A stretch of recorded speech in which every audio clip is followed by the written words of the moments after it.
Hi friends, previous వీడియోలో బట్టలు తీసుకున్నాను కదా, అవి నా అల్లుడికి అనమాట. ఈరోజు అయితే మా పొట్టోడు బర్త్డే అనమాట, అందుకే బెలూన్స్ ఉప్పుతుర్రు. వీడి బర్త్డేనే, మా చిన్నోడు, నా అల్లుడు అనమాట వీడు. ఇది నా చిన్న కోత అనమాట, ఇది నా మేనకోడలు, మా తమ్ముడు కూతురు. మేము చిన్న ఉన్నప్పుడు కూడా బెలూన్స్ పగిలిపోతే ఇట్లానే వేస్తుండే. నా కొడుకు అయితే వాడు తలపైన ఒకటి వేసిండు. నా అల్లుడు చూడండి ఉరుకురికి వచ్చి నాకు ఎట్లా చూపిస్తుండు. ఇంకా వాడు బాధతో నా దగ్గరకు వచ్చి నాకు చూపిస్తుండే అనమాట. ఇంకెందుకు వచ్చిన బాధ అని వాడికి నేను మంచి పాయసం అయితే తినిపిస్తా అని చెప్పిన. పాయసం తినిపిస్తానగానే కొట్టిన ఏడుపు కూడా వాడు మర్చిపోతాడు. వాడికి స్వీట్ అంటే ఎంత ఇష్టం అంటే చెప్పలేము, అంత ఇష్టము. ఇంకా చూడండి ఈరోజు అయితే బర్త్డే కదా, అందరు పిల్లలు వచ్చిర్రు, గుంపు అయ్యారు. వాడు కూడా స్టెప్స్ వేస్తుండు. సాంగ్ పెట్టగానే డాన్స్ చేయడానికి వాడికి జోష్ వచ్చేసింది. అందరు పిల్లలు అయితే వచ్చిర్రు, పాపం మంచి ఎంజాయ్ చేస్తుర్రు.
అక్క తమ్ముడు ప్రేమ చూడండి. వీడు పొట్టాడే, అది పొట్టిదే, కానీ అక్కకి వెళ్ళి తమ్ముడు ఏదో చెప్తుండు. చూడడానికి అయితే మస్తు అది ఉంది చూడండి, అది ఎట్లా హక్ చేసుకుంటుంది వీడికి. నేనైతే చాలా సంతోషించిన. వాడు ఏదో చెప్పాలని అక్క మోహన్ చూసుకుంటే చెప్తుండు. అందరు పక్కన ఉన్న నవ్వుకురు.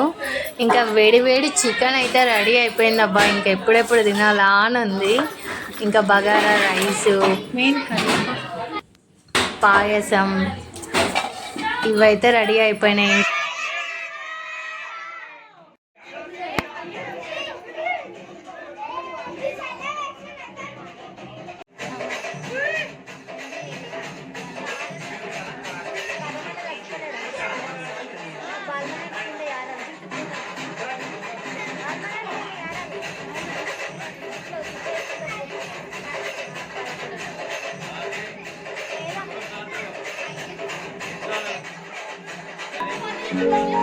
యాక్చువల్లీ మా వద్దుగడిది అయితే సెకండ్ బర్త్డే అన్నమాట. వాడు డ్రెస్ వేసుకొని అయితే రెడీ అయిపోయిండు.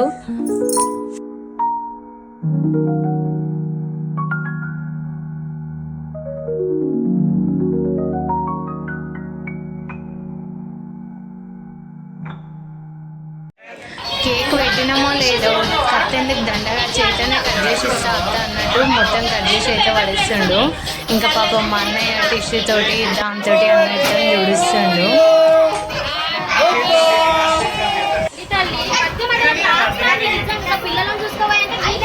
సో కేక్ కటింగ్ అయితే అయిపోయింది అబ్బాయి, ఇక తినడానికి కూర్చున్నాడు.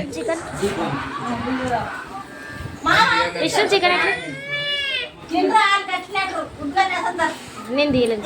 షాను చికెన్ ఎట్లుంది? నిషిత చికెన్ ఎట్లుంది? నిషిత చికెన్ ఎట్లుంది? ఇటు చూసి